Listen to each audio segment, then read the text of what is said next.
Bienvenidos a Economía de Frente con Ernesto Félix Santoscoy y hoy como invitado a Víctor Valdivia, el maestro Víctor Valdivia. Así es que lo más importante en materia de economía nacional e internacional en este espacio. Bienvenidos, bienvenidas.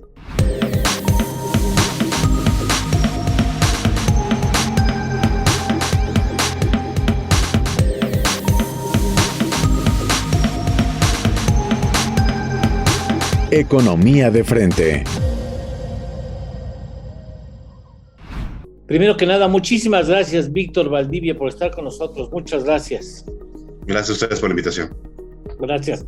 Y esperamos un pronto restablecimiento de ese problema respiratorio que ahora tienes y que por fortuna ya va de salida. Muchas gracias por estar aquí con nosotros, muy amable.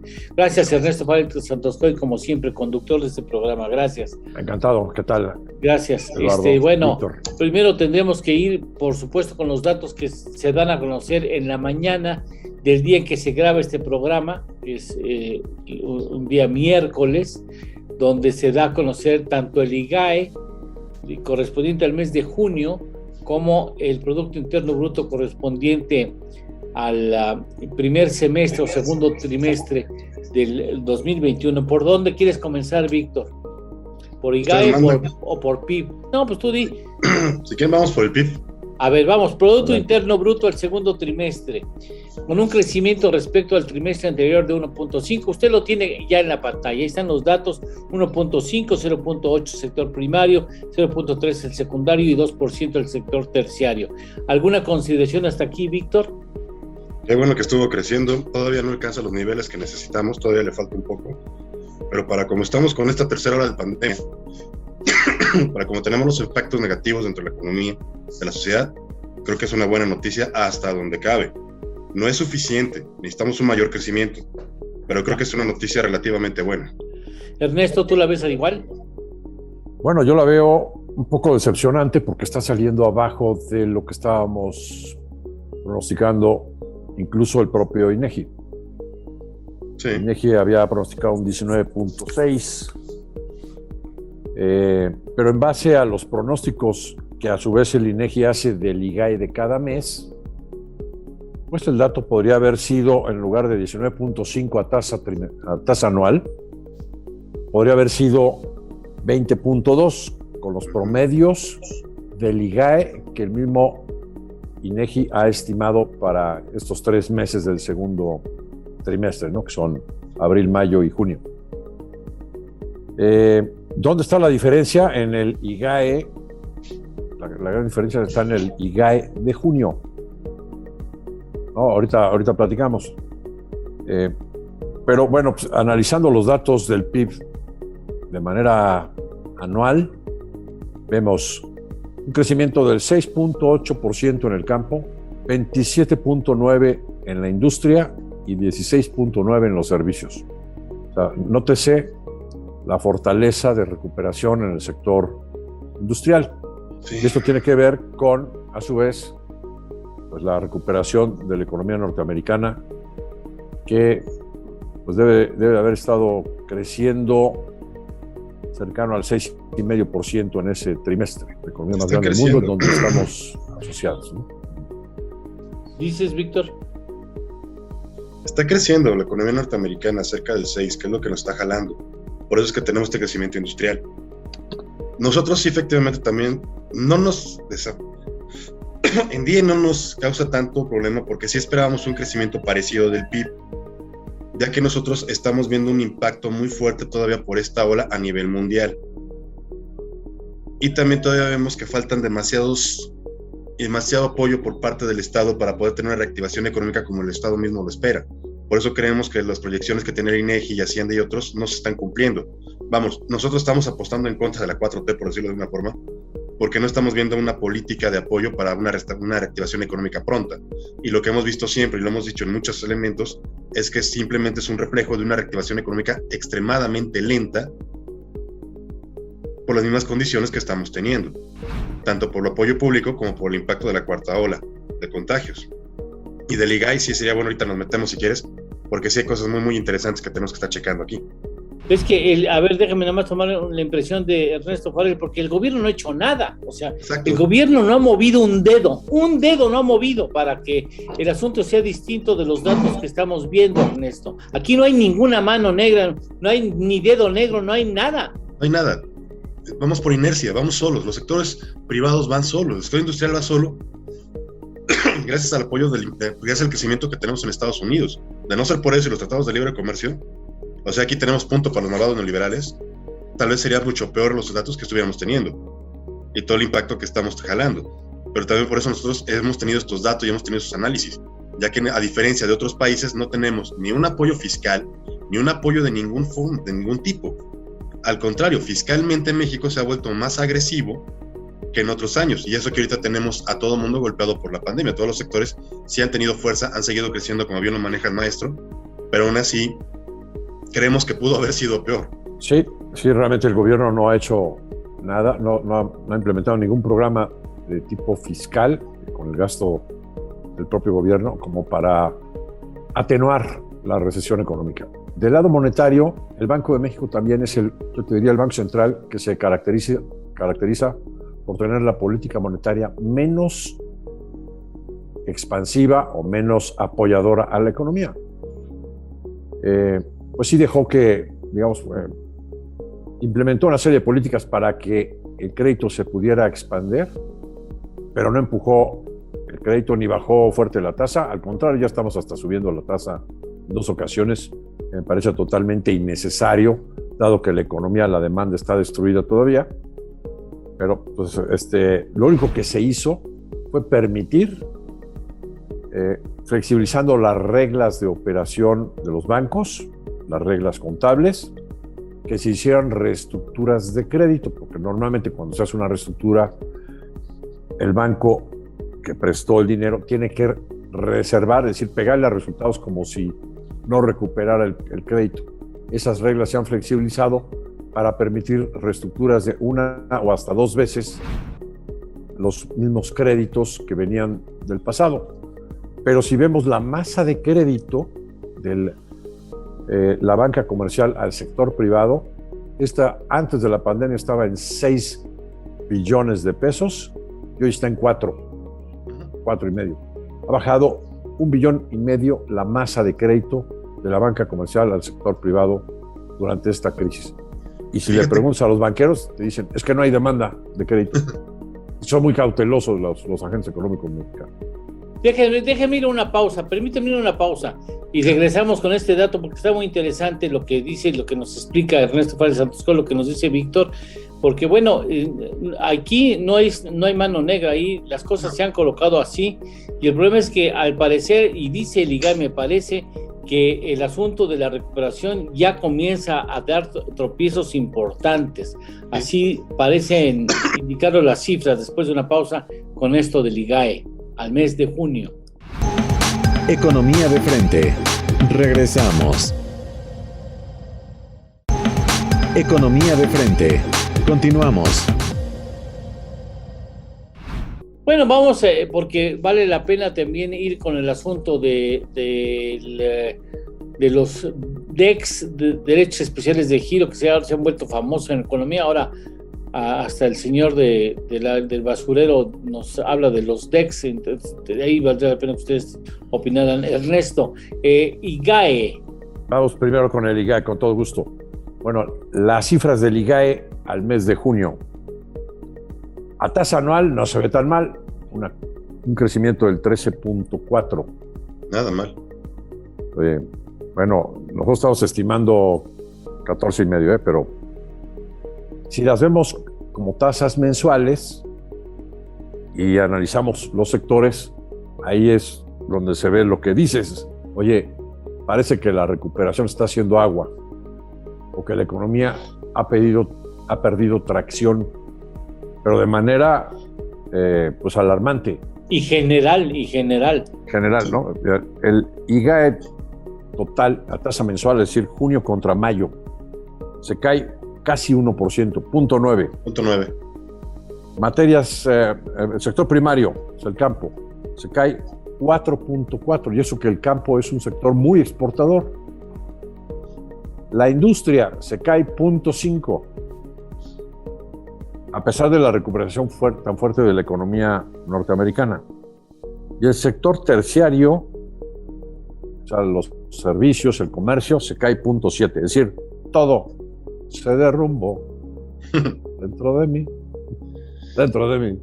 Es que es parte de lo que hemos estado comentando ahorita. Simplemente, uno de los ejemplos que tomo yo, que lo que hemos estado platicando, cuando he tenido reuniones con gente del sector de la construcción, se han convertido de hacer esas bonitas comidas de carne asada, se volvieron en reuniones depresivas, reuniones un tanto pesadas por parte del sector, precisamente porque la venta de bienes inmuebles no solamente se les ha caído, sino antes tardaban en promedio, podían tardar inclusive de 3 meses a 1 año en vender un departamento. Ahorita están tardando de 8 meses a 2 años en vender un departamento. Y han cancelado muchos proyectos de construcciones nuevas debido precisamente a esta caída del crédito que usted bien comentaba hace un momento, maestro.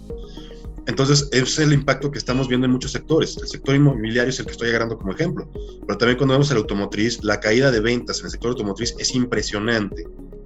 La caída de autos nuevos que hemos tenido, ahorita te estoy buscando el dato, pero son elementos que estamos teniendo que van encadenados a la caída del crédito. Y es parte de lo que estamos viviendo. Y al mismo tiempo estas caídas es algo que esperábamos nosotros en la inteligencia empresarial, basados mucho en esta falta de apoyos.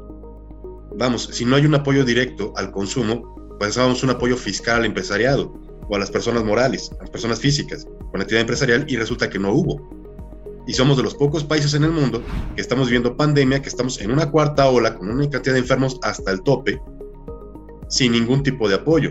Y estos impactos los tenemos que estar viendo. Nosotros habíamos calculado, y lo habíamos dicho en muchos foros, esperamos un crecimiento extremadamente lento.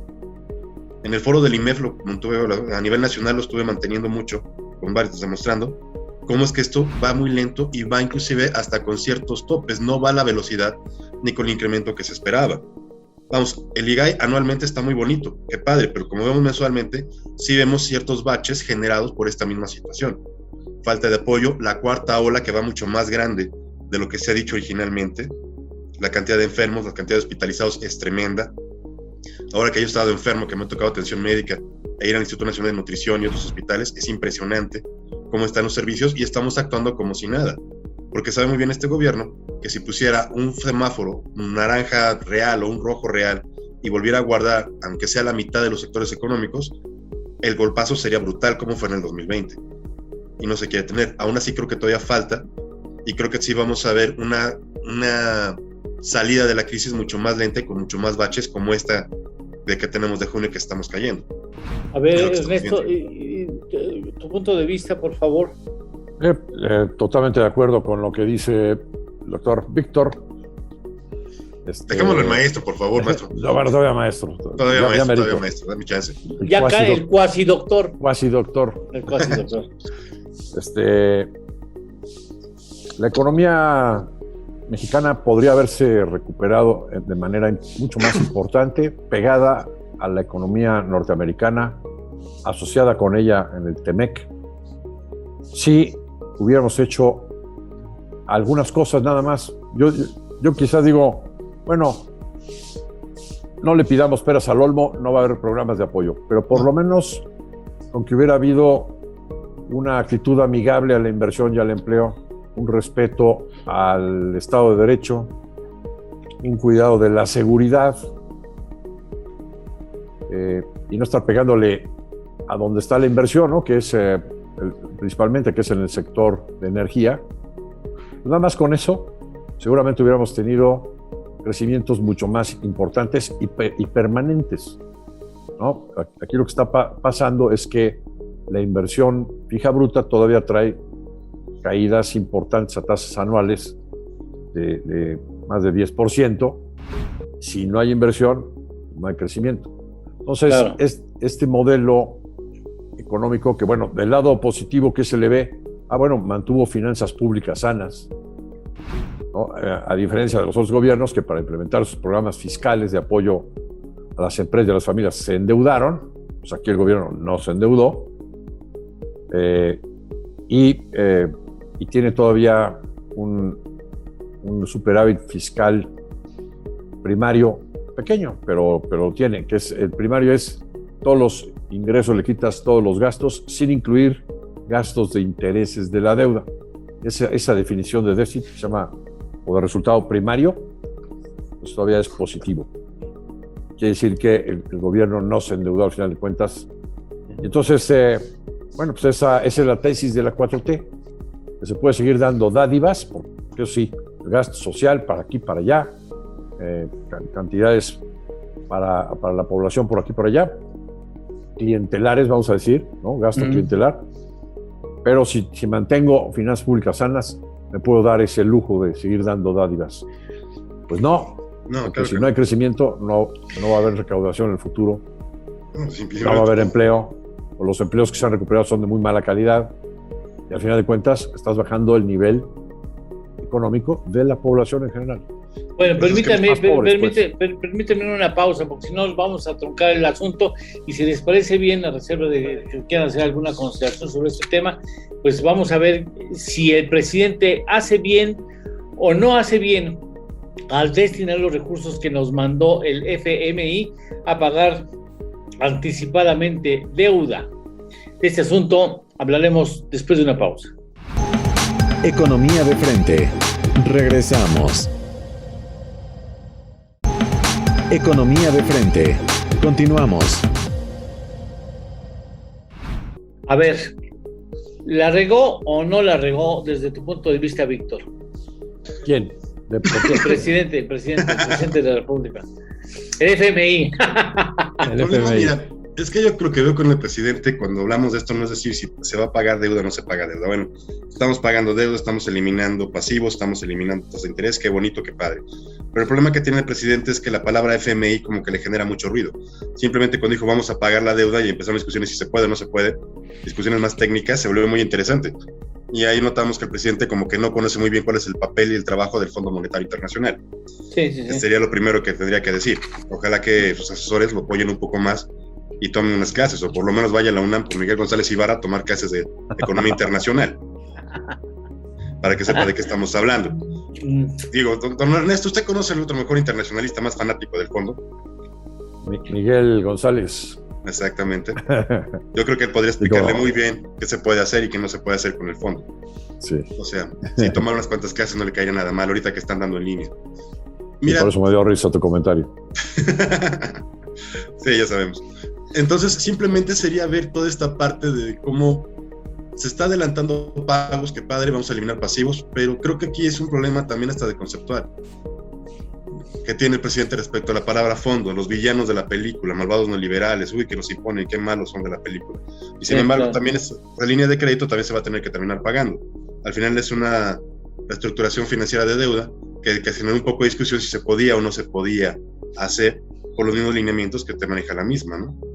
Pero también aquí lo que vemos siempre, y es el problema que tenemos, el presidente tiene demasiada contaminación respecto al Fondo Monetario, y algo que hablábamos de las finanzas sanas, haber contraído deuda para poder atenuar estos problemas del COVID, tal vez no hubiera sido tan mala idea por las mismas situaciones que estábamos presentando. Que hasta el mismo Fondo Monetario le dijo, si van a tomar deuda, ahora es el momento, siempre y cuando no se vaya a programas sociales, no se vaya a estos tipos de programas de dádivas, apoyos a los ninis y demás factores que han demostrado ser improductivos y que solamente han ayudado a incrementar la pobreza, también hay que decirlo. Estos apoyos sociales han generado en México más pobreza. Ahora, se pudo haber hecho, ¿qué otra cosa se pudo haber hecho, Ernesto? Bien, ahí, digamos, recibes los DEGs, que habría que explicar antes, ¿no? Derechos especiales de giro. Es una especie de moneda que se utiliza entre los bancos centrales. Es una canasta, al final de cuentas, 5 monedas. Dólar, euro, yuan, libra esterlina, yuan, yen, japonés, yuan chino, yen japonés. En esta ocasión, el Fondo Monetario Internacional decidió aventar la emisión de DEX más grande de toda la historia. Sí. No se había hecho una en toda la historia. El acumulado eran como 250,000 millones de dólares y aquí se aventaron la puntada de emitir 650,000 millones de dólares. Para que se acuerde, para que sirva de algo, ¿no? Porque digan, para que hicimos algo. Exactamente. ¿Para qué? Para apoyar a los países Exactamente. pobres. Pero resulta que las reglas del Fondo Monetario son muy rígidas. O podría haber dado créditos a los pobres, pero para implementar esos créditos, con toda la burocracia que tiene el Fondo Monetario y la serie de candados que le tienen que poner a los gobiernos para poderles prestar, o sea, a lo mejor se hubiera tardado 5 años en implementar esos programas de crédito. Entonces, la manera más fácil era emitir estos DEX. Pero resulta que, como están las reglas del Fondo Monetario, el 58% de esa emisión le llegan a los países más ricos, a los 20 países más ricos, que no necesitan los DEX. El 42% restante va a los 100 y tantos países restantes. Sí. ¿No? Entonces, ahí nos tocan a nosotros los 12.100, 12.200 millones de dólares equivalentes en DEX. ¿Qué se puede hacer con ellos? Bueno, pues dejarlos en las reservas. Y eso no nos causa intereses. Hoy tenemos las reservas más altas de la historia. Gracias por un ratito, por unas horas. 205,000 millones de dólares. Por unas horas. Pero sí le cuesta al Banco de México, porque el Banco de México tiene que fondear en pesos esa posición de una u otra forma. Entonces sí le cuesta al Banco de México. Pero bueno, ya tiene las reservas más importantes. Si dejas hasta ahí, las mantienes en las reservas, bueno, pues con esas reservas el tipo de cambio fácilmente se puede bajar a 19.50. Tienes más reservas que respaldan al peso mexicano. Segunda alternativa, ahí tienes ya un beneficio. Segunda alternativa es utilizar ese recurso de alguna forma para apoyar la economía del país. Bueno, pues resulta que como están las leyes hoy, no se puede. No. El Banco de México tiene prohibido darle financiamiento al gobierno federal. Y esto es por el trauma que tuvimos en los 70s, por la política económica que siguió el presidente Echeverría, que pues se aventó un gasto impresionante para crecer, pero a costa de financiamiento externo, Echeverría y López Portillo, e interno del Banco de México. Entonces, eso nos generó hiperinflación y bueno, pues prácticamente 30 años para resolver el problema de sobreendeudamiento del Estado. Entonces, pues se hizo una ley de Banco de México, una ley estatutaria, que le implementó el señor Miguel Mancera, y que hace esa prohibición. Entonces, para que el gobierno federal pueda usar esos DEX, tiene que emitir pesos para poderle comprar no los DEX, sino los dólares que se deriven de esos DEX. O sea, antes de eso, el Banco de México tendría que canjear los DEX por dólares, o por euros, o por yuans, o por yens, por una de estas 5 divisas, por el país correspondiente. Ya que tiene los dólares, entonces el gobierno federal, la Secretaría de Hacienda, emitiendo deuda en pesos, tendría los suficientes pesos para comprar esos dólares y aplicarlos, por ejemplo, a programas de apoyo fiscal a las empresas. Pues aquí con a través de la banca de desarrollo, a través de la banca de desarrollo, así es. Y con traduces... la mentalidad que tiene el presidente de cero apoyo a las empresas, tampoco se puede hacer. Mira, le das crédito a las empresas y las empresas paguen el costo del financiamiento que te da el FMI. Sí, pero ya no lo pagas tú. Sí, pero es lo que estamos hablando. El presidente tiene como que un problema ahí con las empresas. No está apoyando al empresario, considera villano a la clase media. No tenemos ningún tipo de apoyo. Exactamente. Bueno, pero le digo una cosa.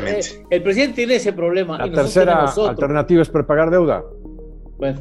Pero yo digo que en lugar de prepagar deuda del gobierno federal, que el gobierno federal tiene grado de inversión y cuando coloca deuda, lo coloca en el exterior a costos muy competitivos. Pongo el ejemplo, la última emisión, 1.500 millones de euros a 15 años al 1,5% anual.